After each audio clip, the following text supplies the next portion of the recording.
Bonjour à tous chers amis et bienvenue sur la chaîne YouTube du diocèse pour ce nouveau numéro de Parole d'évêque en compagnie bien entendu de Monseigneur Nicolas Souchu. Bonjour Monseigneur, merci d'être avec nous aujourd'hui.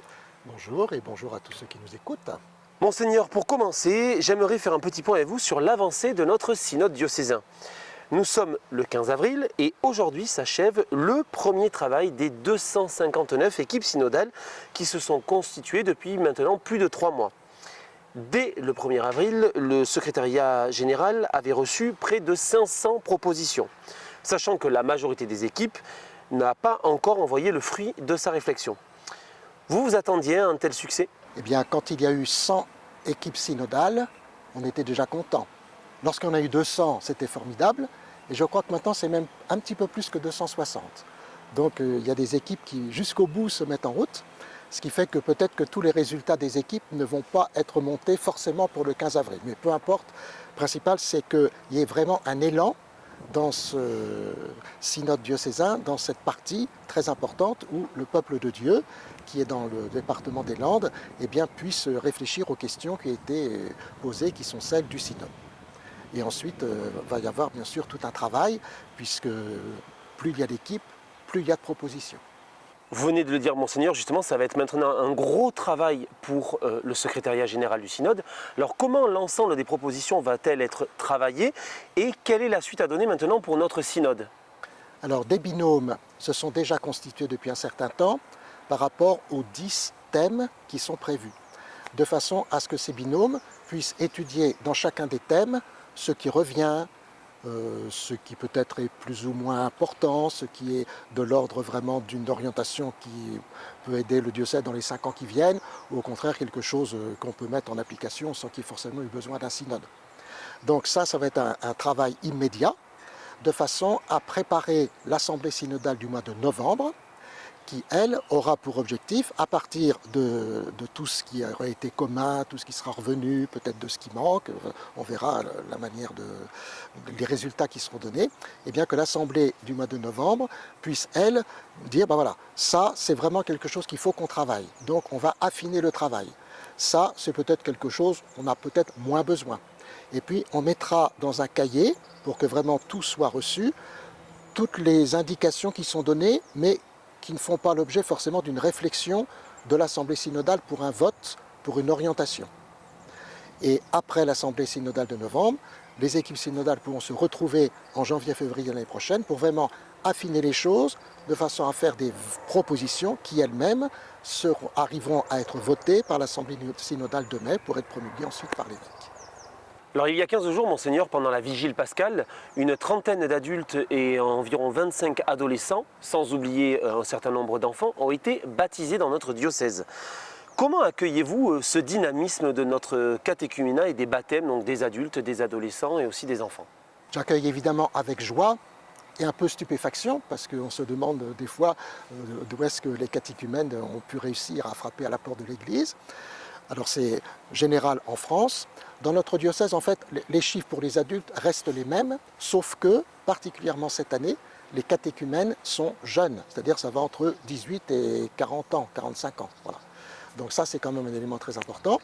Et vu le fait que, comme vous l'avez dit, plusieurs adolescents demandent à être baptisés ou confirmés, ou première communion, ou les 3, ou 2 des 3 sacrements de l'initiation chrétienne, on a donc créé un service diocésain adapté à l'initiation chrétienne des adolescents, en lien évidemment avec le service diocésain du catéchuménat, pour qu'ils aient aussi une préparation, j'allais dire, aussi fructueuse, et avec les adultes qui se préparent. Donc ça, c'est vraiment très important. Ma question après, c'est, on appelle ça parfois le service après-vente, c'est-à-dire comment on va faire de ces gens qui sont devenus chrétiens, néophytes, comment on va en faire des chrétiens qui sont vraiment à l'aise dans la vie de l'Église, qui ont compris que le dimanche, ce n'était pas un jour comme un autre, que la messe dominicale, c'était un lieu de ressourcement. Ça, c'est un vrai challenge pour continuer de les accompagner dans ce sens-là. Pour prolonger ce que nous venons de dire sur les catéchumènes, enfin maintenant les néophytes, l'an dernier, vous aviez regretté avec un petit peu de déception le peu d'intérêt et de soutien des fidèles landais pour la confirmation des adultes. Elle aura lieu cette année le 18 mai à la cathédrale de Dax. Qu'avez-vous envie de dire à celles et ceux qui nous regardent à ce sujet ? Eh bien, j'avais lancé un petit appel à la fin de l'homélie de la messe chrismale, c'est-à-dire le jour où a été consacré le Saint-Crème qui va servir pour ces confirmations de jeunes et d'adultes. Et j'avais pris comme thème de mon homélie la force de l'onction, en disant, si nous croyons vraiment à la force de l'onction, comment se fait-il, alors de manière habituelle, pas seulement pour les catéchumènes adultes, mais de manière habituelle, comment se fait-il qu'il y ait moins de monde à la messe où il y a la confirmation qu'à la messe quand il n'y a pas la confirmation? Et de fait, ça m'avait frappé l'année dernière, à la messe de confirmation des adultes, il y avait moins de paroissiens qu'ordinaire, et surtout il y avait moins de membres de leur famille et de leurs amis. Mais ça montre aussi que nous sommes dans une société totalement sécularisée. Donc les catéchumènes qui viennent, leur famille et leurs amis, s'ils ne savent pas ce que c'est l'importance de la confirmation, ils ne vont pas venir. Donc vous voyez, c'est à la fois révélateur de ce qu'est la société, et révélateur du sens ecclésial que nous, les chrétiens, nous mettons à ce sacrement qui est un sacrement de l'initiation chrétienne. Il y a malheureusement plus de monde à une profession de foi qu'à une confirmation. Or, la profession de foi, c'est celle du baptême, donc ce n'est pas un sacrement, la profession de foi. Donc, vous voyez, il faut essayer de rétablir cet équilibre avec une célébration à la cathédrale, avec l'évêque, donc diocésaine, et là aussi, il y a un sens ecclésial qu'il faut essayer de continuer de développer. Dans quelques jours, le 28 avril, le dimanche 28 avril, vous ordonnerez prêtre le frère Patrick à l'abbaye de Maëlys. C'est une ordination tardive. Il y a certains internautes qui nous ont même demandé s'il y avait un âge limite pour ordonner un prêtre. Comment expliquez-vous cela? Eh bien, figurez-vous que ce n'est pas une question d'âge. Le frère Patrick, il est moine de l'abbaye de Maëlys. Le père abbé administrateur est en Irlande, et donc c'est le référent du père abbé. Et donc il a été choisi d'abord par l'abbé général comme étant le référent du père abbé pour faire vivre la communauté. Et il a été appelé de fait aux ordres, donc je l'ai déjà ordonné diacre et je vais donc l'ordonner prêtre. Je crois que ça donne une assise d'abord à sa fonction et puis en même temps à la communauté de Maëlys qui va se réjouir d'avoir un nouveau prêtre dans sa communauté parce qu'en plus, j'ai déjà ordonné 2 prêtres plus jeunes aussi à la communauté, mais les autres prêtres vieillissent et on sait très bien que dans une communauté monastique, il y a un certain nombre de gens qui viennent pour des retraites, des récollections et qui ont souvent besoin d'un accompagnement spirituel, du sacrement de pénitence et de réconciliation. Donc l'aide du frère Patrick, qui ne se fait aucune illusion sur son âge, eh bien, sera à la fois significatif pour la communauté et quand même important pour la vie de la communauté. Monseigneur, nous sommes maintenant à 3-4 mois du début des Jeux Olympiques à Paris. Pourrions-nous donc faire le point sur le parcours de la flamme de la paix et de l'espérance dans notre diocèse? Il me semble que c'est quand même un véritable succès dans les paroisses, que ça fonctionne bien, que ça circule bien. Vous attendiez-vous à une telle émulation autour de ce beau projet? Alors là aussi, c'est une heureuse surprise de voir que cette flamme de la paix et de l'espérance est tellement amenée de monde là partout où elle passe.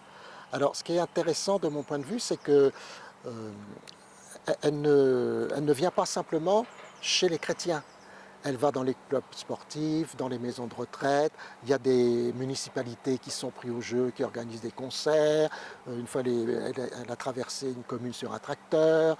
Je vois quand elle est arrivée à Dax, il y avait tout un ensemble de gens très différents pour l'accueillir, des jeunes, des moins jeunes.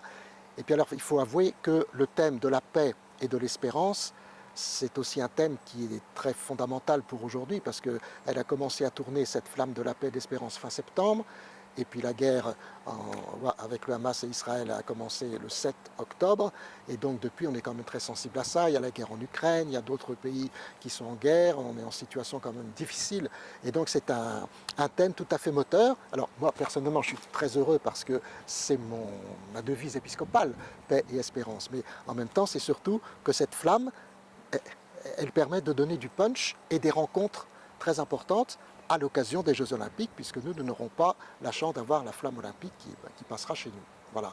Donc ça, c'est une belle expérience et elle doit arriver à Bugloz au moment de la semaine mariale pour le 8 septembre, la fête patronale du diocèse. Merci Monseigneur pour ce temps partagé avec vous. Merci à Julie pour la réalisation et le montage de cette vidéo. Nous nous retrouverons bien entendu dans un mois, le 15 mai. D'ici là, je vous souhaite à toutes et à tous un très beau mois d'avril. À bientôt.